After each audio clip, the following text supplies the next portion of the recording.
An old widower who visits orphanages every year on Mother's Day is taken aback when he meets a little girl wearing the same pendant as his late wife. He decides to investigate how the pendant ended up with a little girl and discovers something shocking. Henry Bradshaw was 82 and alone. His wife Molly had left him 10 years ago after succumbing to cancer, and their children Clara and Anthony were both married and living abroad. Henry was a millionaire businessman, and he and Molly were very kind and generous. Every year on Mother's Day, Molly visited the orphanages in the town and made generous donations for the children there. Molly had her own children, but her heart always went out to those poor souls who were torn apart from their families at a young age. She often told Henry how much she despised seeing poor little kids growing up without love and without a home.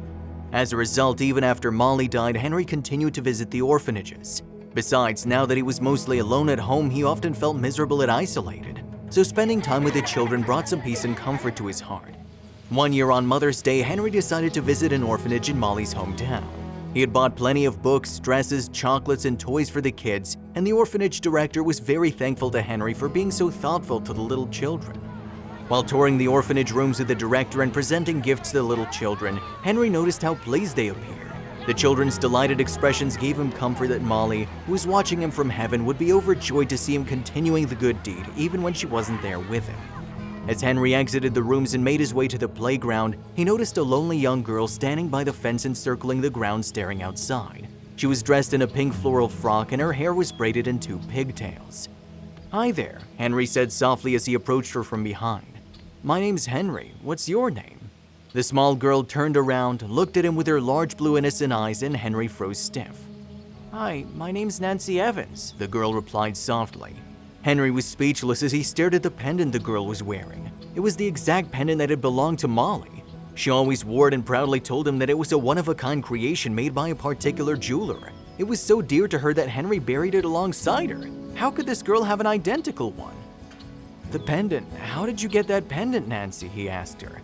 "My grandmother gave it to me," she said softly. "She told me this was very special to her and I should keep it safe. I miss Gran." Henry was shocked. The pendant was special to her grandmother too? He didn't understand what was going on, so after meeting Nancy that day, he asked the orphanage director about Nancy's case and learned something shocking. He learned that Nancy's parents died in a fire that had engulfed their house a few months ago, and her widowed grandma Eleanor took her in. However, because Eleanor couldn't care for Nancy financially, social services interfered and brought the child to the orphanage. Henry felt terrible for Nancy and how much she'd been through, but at the same time he was also intrigued by how Molly's pendant ended up with her. So he got Eleanor's address from the director and decided to pay her a visit. When he arrived at the given address, he discovered a dark and dingy cottage there. He went up to the front door and knocked. "Hello, is anyone home?" he asked, but there was no reply. Does she no longer live here? He wondered, staring at the cottage's deplorable state. He decided to knock again, and this time the front door creaked open and a frail woman emerged from inside. She was leaning on her cane and looked feeble and sickly. "Yes, how can I help you?" she asked in a shaking voice. "Hello, my name's Henry Bradshaw," he said. I was recently at an orphanage and..." "Henry?" She looked at him puzzled. "Are you Molly's husband?" Henry was shocked. "You know me?" "Of course I do. My name is Eleanor. Molly told me so much about you. How can I ever forget you? Come on in, I'll make you some tea." Henry didn't understand what was happening, but he followed her inside. He noticed the terrible condition she was living in and understood why Nancy was taken to the orphanage. "Can I please ask you something about Molly and, well, Nancy?" he asked as he settled inside. "How do you know Nancy?" Eleanor looked at him stunned. "I went to an orphanage a few hours ago and there I met your granddaughter Nancy. I noticed she was wearing a pendant and I'm pretty convinced it's Molly's. I just don't understand how Nancy and Molly had the same pendant." "Oh, you saw my granddaughter. Oh God, just wait, I need to show you something." Eleanor went to her bedroom and returned with a photo album. "It's all in here," she said, handing it over to Henry. "Molly and I were best friends since we were kids. We had made identical pendants. I think we were around 12 when we made them. They had a unique design, that's right. But when she left here, she got busy with her life and we didn't get to see each other very often. I recall her writing me a letter in which she expressed her intention to marry you. She was head over heels in love with you and, oh dear, she wrote so much about you. I gave the pendant to my little Nancy as it was one of the closest things to my heart and I asked her to keep it safe." Henry flipped through the photographs and saw much younger Molly and Eleanor wearing the same pendant.